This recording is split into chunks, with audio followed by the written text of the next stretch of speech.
لطیفہ عرض کیا ہے حضرت سیدنا عمرو بزاز رحمت اللہ تعالی علیہ فرماتے ہیں ایک بار جمعۃ المبارک کے روز میں حضور غوث اعظم علیہ رحمت اللہ الاکرم کے ساتھ جامع مسجد کی طرف جا رہا تھا. میرے دل میں خیال آیا کہ حیرت ہے، جب بھی میں مرشد کے ساتھ جمعہ کو مسجد کی طرف آتا ہوں تو سلام و مصافحہ کرنے والوں کی بھیڑ بھاڑ کے سبب گزرنا مشکل ہو جاتا ہے، مگر آج کوئی نظر تک اٹھا کر نہیں دیکھتا. میرے دل میں اس خیال کا آنا تھا کہ حضور غوث اعظم علیہ رحمت اللہ الاکرم میری طرف دیکھ کر مسکرائے، اور بس پھر کیا تھا، لوگ لپک لپک کر مصافحہ کرنے کے لیے آنے لگے، کہانی دست بوسیاں شروع ہو گئیں، یہاں تک کہ میرے اور میرے پیر و مرشد کے درمیان ایک ہجوم حائل ہو گیا. میرے دل میں آیا کہ اس سے تو وہی حالت بہتر تھی کہ میں تنہا تھا تو قرب کے مزے تھے.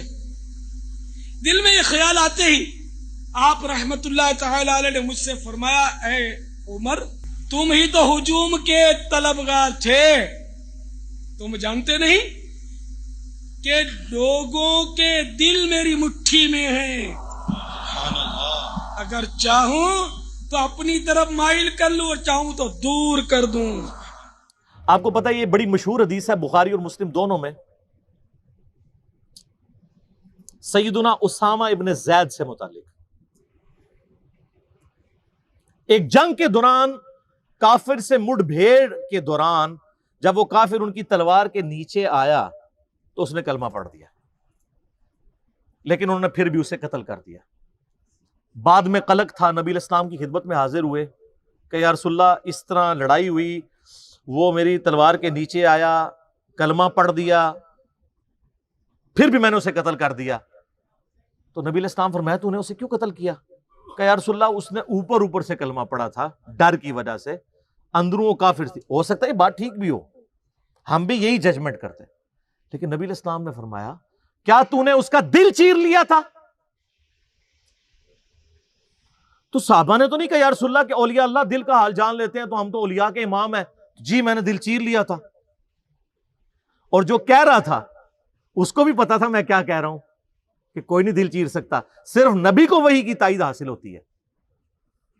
پھر آپ نے فرمایا اسامہ تو کیا کرے گا جب قیامت والے دن وہ کلمہ پڑھتا ہوا اللہ کے حضور تیرے خلاف مقدمہ قائم کرے گا؟ اسامہ تو کیا کرے گا، اسامہ تو کیا کرے گا، اسامہ تو کیا کرے گا. نبی علیہ السلام یہ الفاظ ریپیٹ کرتے رہے. سیدنا اسامہ کہتے ہیں میری خواہش ہوئی کاش آج سے پہلے میں کافر ہوتا اور آج کلمہ پڑھ کے مسلمان ہوا ہوتا، کم از کم میرا یہ گناہ تو دھل جاتا. ہوئے ہوئے، اسامہ ابن زید عام بندہ نہیں. صحیح بخاری میں حدیث ہے کہ نبی علیہ السلام زانوں پہ ایک طرف حسن ابن علی کو بٹھاتے تھے تو دوسرے طرف اسامہ ابن زید کو، حضور کے بچوں کی مانت، پوتا حضور کا صلی اللہ علیہ وآلہ وسلم. بڑے بڑے صحابہ غصے کی حالت میں نبی علیہ السلام کو اپروچ نہیں کرتے تھے تو اسامہ ابن زید سے سفارش کرواتے تھے. وہ جو بخاری مسلم میں حدیث ہے جب فاطمہ نامی عورت کی چوری کا مقدمہ آیا اور نبی علیہ السلام کو سفارش کی گئی، وہ بھی اسامہ کے ذریعے کی گئی تھی، لیکن حضور نے ادھر بھی لحاظ نہیں کیا. آپ نے فرمایا تم لوگ مجھے سفارشیں کرواتے ہو، اللہ کی قسم تم سے اگلے لوگ اس لیے تباہ و برباد ہوئے، ان کے اشرافیہ کے لیے الگ قانون ہوتے تھے اور عام لوگوں کے لیے الگ. اللہ کی قسم اگر میری بیٹی فاطمہ بھی چوری کرتی میں اس کے بھی ہاتھ کٹوا دیتا. مجھے اپروچ کرتے ہو تم. یہ ہے اسامہ ابن زید. اور اب ذرا مجھے بتائیں جو کہتے ہیں جی بزرگ دلوں کے حال جان لیتے ہیں، کہتے ہیں تم جانتے نہیں کہ لوگوں کے دل میری مٹھی میں ہیں، اگر چاہوں تو اپنی طرف مائل کر لوں اور چاہوں تو دور کر دوں. آپ رائے ونڈ چلے جائیں، آپ ملتان شریف چلے جائیں، کسی بھی شریف جگہ پہ چلے جائیں تو مرید وہ ڈر ڈر کے بیٹھے ہوتے ہیں جی بزرگ دل کا حال جان لیتے ہیں. میں نے کہا نا، پرانیاں گلاں، پرانے فرقے، پرانے بزرگ. ہوں تو انہاں دی برسیاں بھی ہو چکی ہیں نا، 1000 سالہ برسیاں. جو جتنا پرانا ہے وہ اتنی برسی ہو چکی ہے. میں یہ چیلنج کرتا ہوں، میں اپنی میکینیکل انجینئرنگ میں سے مشین ڈیزائن کا یا اسٹرینتھ آف مٹیریل کا ایک فارمولا میکینکس آف مٹیریلز کا لکھ کے دیتا ہوں کاغذ کے اوپر، کوئی دنیا کا بزرگ مجھے دیکھ کے پڑھ کے بتا دے. ہاں اگر وقت کا پیغمبر ہو وہ پڑھ کے بتا سکتا ہے کیونکہ اسے وحی کی تائید حاصل ہوگی. نبی علیہ السلام کو کئی مواقع کے اوپر آپ کو پتہ ہے کافروں نے سوال کیے ہیں، نبی علیہ السلام کو نہیں پتا تھا، اللہ نے صورتیں نازل کر کے جواب سکھا دیے. قصہ موسیٰ اور خضر سکھایا، حضرت یوسف علیہ السلام کی بایوگرافی سکھائی، ذوالقرنین بادشاہ سے متعلق سکھایا سورۃ الکہف میں. وہ ایک دیوبندی مولانا بیٹھا ہوا ہے کوئی مجہول قسم کا، اور وہ اپنے آپ کو کہتا ہے میں مفتی اعظم امریکہ ہوں. اس نے میرے جواب میں ریکارڈ کرایا، اس نے دیکھو کتنا گستاخ ہوا ہے. وہ کہتا ہے یہ تو اللہ کے نبی کے سامنے بھی رکھو تو وہ بھی فارمولہ نہیں پڑھ سکتے. اب آپ یہ کہیں کہ امام اعظم آ جائے تو یہ انجینئرنگ کا فارمولہ نہیں پڑھ سکتا جب تک میں نہ پڑھاؤں، یہ انسٹرومنٹ نہیں استعمال کر سکتے، ڈیوائس جب تک میں نہ بتاؤں. تو پھر آپ کا آئنسٹائن بھی آ جائے، نیوٹن بھی آ جائے، آپ کے سارے سائنٹسٹ بھی آ جائیں، تو پھر وہ قرآن کی آیت اور نبی کے حدیث تلاوت نہیں کر سکتے.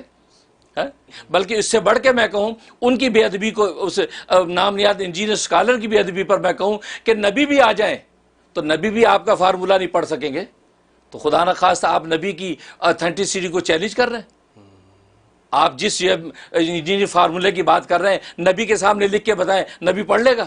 لعنت ہے تیرے ایسے عقیدے کے اوپر. کلمہ پڑھ کے مسلمان ہو، بے شرم انسان. یہ میں اپنی ذات کی خاطر نہیں کہہ رہا، یہ تو حضرت عمر ہوتے تو پہلے تو اس کی وہ کرتے نا، پھر اگلی بات اس سے کرتے. نبی علیہ السلام کو تو اپنے بابے بچانے کے لیے یوز کر رہا ہے. وہ امام حنیفہ رحمہ اللہ کا وہ گناہ دھلنے والے واقعے کو ڈیفینڈ کرتے ہوئے یہ کہہ رہا تھا. نبی علیہ السلام کے پیچھے اللہ ہے. سورہ ال عمران کی آیت نمبر 179 ہے کہ اللہ کی یہ شان ہی نہیں ہے کہ کسی غیر نبی کو غیب پر مطلع کرے. وہ اپنے پیغمبروں کو غیب کے اوپر اطلاع دیتا ہے، اور تمہارا کام ہے اللہ اور اس کے پیغمبروں پہ ایمان لاؤ. بس اس حد کو کراس مت کرو. تو نبی علیہ السلام کو اگر یہ چیلنج دیا جائے وقت کے پیغمبر کو، وہ پڑھ کے سنا بھی دے گا، اس کو اللہ آنے واحد میں سب کچھ سکھا دے گا. بابوں کو اس لیے میں چیلنج کر رہا ہوں کہ تمہارا تو کہنا ہے کہ ہمارا اللہ سے تعلق ہے، اللہ کو تو آتی ہے نا انجینئرنگ، پڑھ کے بتاؤ. تم کہتے ہو ہم دلوں کے حال جانتے ہیں، ہمیں کشف القبور ہوتا ہے. وہ بھی کہانیاں. صحیح مسلم میں حدیث ہے، بخاری میں بھی اس کا کچھ حصہ ہے. ایک مدعم نامی غلام تھا نبی علیہ السلام کا، خیبر کے موقع پر نامعلوم تیر لگا، وہ شہید ہو گیا. صحابہ نے کہا سیدھا جنتی ہے. آپ فرمایا تم جنتی کہہ رہے ہو، اس نے تو مال غنیمت کی ایک چادر چرائی تھی جو آگ کی پہنا دی گئی ہے اس کے اوپر، میں دیکھ رہا ہوں. تو صحابہ کرام فوراً گھروں کو لوٹے. اگر کسی نے کوئی رسی کا ایک ٹکڑا بھی یہ سمجھ کے اٹھایا تھا نا اس کی تو خیر ہے، وہ بھی لا کے مال غنیمت میں جمع کروایا کہ یہ سر وہ لوگ سمعنا واطعنا تھے، سننے والے اور ماننے والے. تو صحابہ کرام کو تو سامنے میت کے اوپر آگ کی جو چادر نظر نہیں آئی ہے. بخاری مسلم میں حدیث ہے، نبی علیہ السلام گزر رہے تھے، آپ رک گئے، آپ کا خچر بدک گیا، کیونکہ آپ علیہ السلام اس پہ بیٹھے ہوئے تھے. اس کی برکت سے اللہ نے اس کو بھی دکھا دیا. ویسے بخاری مسلم میں حدیث ہے کہ ایک مناظر جو ہیں وہ جنوں انس کے علاوہ ساری مخلوقات دیکھتی ہیں.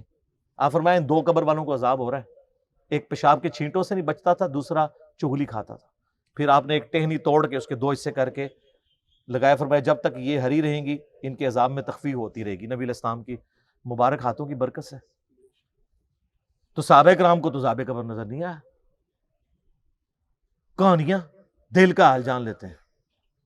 سر اب زمانہ بدل چکا ہے، اب ہر طرف صدا ہے کیا کہ نہ میں وابی نہ میں بابی، میں ہوں مسلم علمی کتابی. یہ علمی کتابی بات ہے.